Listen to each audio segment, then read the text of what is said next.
മലയാളികൾക്ക് ഒരു കുഴപ്പമുണ്ട്. ചെറിയ കുഴപ്പമല്ല, കുറച്ച് വലിയ കുഴപ്പം തന്നെയാണ്.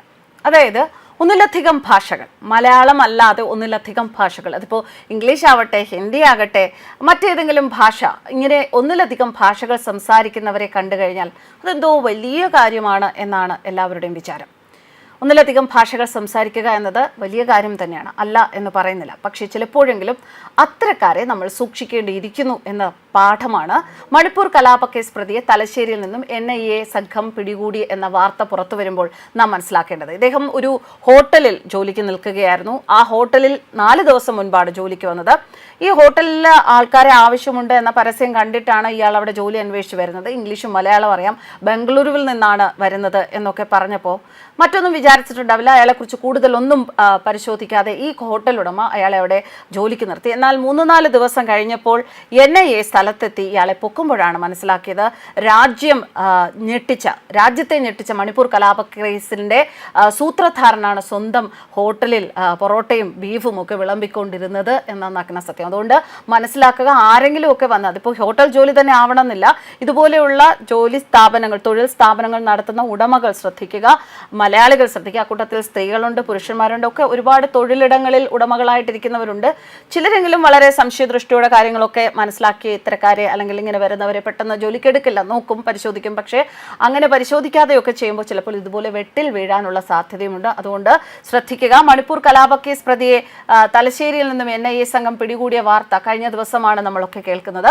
ഇയാൾ ഇംഫാൽ സ്വദേശിയാണ്. രാജ്കുമാർ പാക്സ്നയ എന്നാണ് പേര്. ഇയാൾക്ക് 32 വയസ്സാണ് പ്രായം.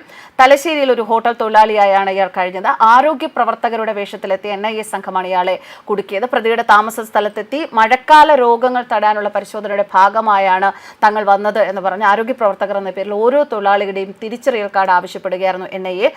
ഇതിൽ രസകരമായ മറ്റൊരു സംഗതി എന്താണെന്ന് വെച്ചാൽ കേരള പോലീസ് അറിഞ്ഞിട്ടില്ല, അന്വേഷണ ഏജൻസിയുടെ നീക്കം അറിഞ്ഞിട്ടില്ല. ഇംഫാലിൽ രജിസ്റ്റർ ചെയ്ത കേസിലായിരുന്നു നടപടി. നിരോധിത സംഘടനയായ യുണൈറ്റഡ് നാഷണൽ ലിബറേഷൻ ഫ്രണ്ടിൽ സായുധ പരിശീലനം നടത്തിയ ആളാണ് രാജ്കുമാർ. ഇയാളുടെ ചെവിക്ക് കീഴായ കഴുത്തിൽ പ്രത്യേക രീതിയിൽ ഒരു പച്ച കുത്തിയിട്ടുണ്ടായിരുന്നു. അതും ആളെ തിരിച്ചറിയാൻ സഹായകമായി. ദിവസങ്ങളായി NIA നിരീക്ഷണത്തിലായിരുന്നു പ്രതി. സോഷ്യൽ മീഡിയയിലൂടെ പരസ്യം കണ്ട് 4 ദിവസം മുൻപാണ് ഇയാൾ ഹോട്ടലിൽ ജോലിക്കായെത്തി. ഹിന്ദിയും ഇംഗ്ലീഷും നന്നായി സംസാരിക്കും, ബംഗളൂരുവിൽ നിന്നും വരുന്നുവെന്നാണ് ഇയാൾ ഹോട്ടൽ ഉടമകളോട് പറഞ്ഞിരുന്നത്. മാസങ്ങളായി ഇയാൾ കേരളത്തിലുണ്ടെന്നാണ് ഇപ്പോൾ ലഭിക്കുന്ന വിവരം. വിവിധ ജില്ലകളിൽ ജോലി ചെയ്ത ശേഷമാണ് ഇയാൾ തലശ്ശേരിയിലെത്തിയത്. ഇയാളിൽ നിന്നും വ്യാജ പാസ്പോർട്ട് എടുത്തതായാണ് വിവരം. തിരൂരിൽ നിന്നുള്ള ഏജൻസി വഴി രാജ്യം വിടാൻ ശ്രമിച്ചുവെങ്കിലും ആ ശ്രമം വിജയിച്ചില്ല. ഒടുവിലാണ് ഇയാൾ ഈ ഹോട്ടലിലേക്ക് ജോലിക്ക് എത്തിയത്.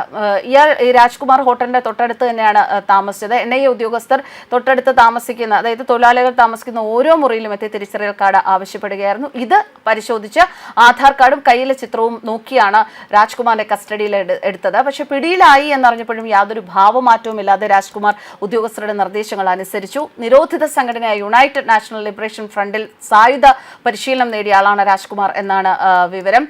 എന്തായാലും ഇയാളുടെ നീക്കങ്ങൾ NIA നേരത്തെ തന്നെ നിരീക്ഷിച്ചു വരികയായിരുന്നു. തിരൂരിൽ നിന്നാണ് ഇയാൾ തലശ്ശേരിയിൽ എത്തിയത്. എന്നാൽ പറഞ്ഞത് ബംഗളൂരുവിൽ നിന്ന് എന്നാണ്. തലശ്ശേരിയിലെ ഹോട്ടൽ മാനേജ്മെന്റ് തൊഴിലാളികളെ തേടി സാമൂഹിക മാധ്യമങ്ങളിൽ ആഴ്ചകൾക്ക് മുൻപ് പരസ്യം നൽകിയിരുന്നു.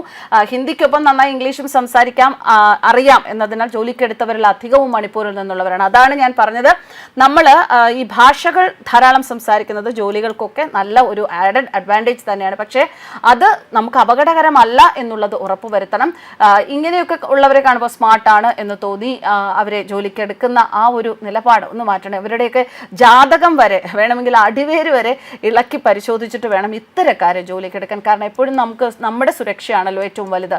തലശ്ശേരിയിലെത്തിയ ആധാർ വിവരങ്ങൾ കൈമാറി 3 ദിവസം നന്നായി ജോലി ചെയ്തു. അധികം ആരോടും സംസാരിക്കാതെ ജോലി ചെയ്തിരുന്ന ഇയാൾക്ക് ഇതുപോലൊരു ചരിത്രമുണ്ട് എന്ന് ചിന്തിക്കാൻ പോലും കഴിയില്ല എന്നാണ് ഹോട്ടലുമായി ബന്ധപ്പെട്ടവർ പറയുന്നത്. NIA വ്യാജ പാസ്പോർട്ട് ഇയാൾ ഇത് പിടിച്ചെടുത്തിട്ടുണ്ട്. തിരൂരിൽ നിന്ന് അത് ഉപയോഗിച്ച് വിദേശത്തേക്ക് കടക്കാനുള്ള ശ്രമം നടത്തിയെങ്കിലും വിജയിച്ചില്ല. അതിനിടയിലാണ് അയാൾ ഈ പരസ്യം കാണുന്നതും. എന്തായാലും 2 വർഷമായി തുടരുന്ന മണിപ്പൂർ സംഘർഷത്തിലെ പ്രതിയെ മാസങ്ങൾ നീണ്ട അന്വേഷണത്തിലൂടെ കേരള പോലീസിന് പോലും വിവരം കൈമാറാതെയാണ് NIA അറസ്റ്റ് ചെയ്തത്. കഴിഞ്ഞ മാസം കേരളത്തെത്തിയ ഇയാൾ വിവിധ ജില്ലകളിൽ സഞ്ചരിച്ച ശേഷമാണ് തിരൂരിലും പിന്നീട് തലശ്ശേരിയിലും എത്തിയത്. ഇംഫാലിൽ രജിസ്റ്റർ ചെയ്ത കേസിൽ വെള്ളിയാഴ്ച വൈകിട്ട് 5 മണിയോടെയാണ് അറസ്റ്റ് രേഖപ്പെടുത്തിയത്. News desk കർമ്മസ്.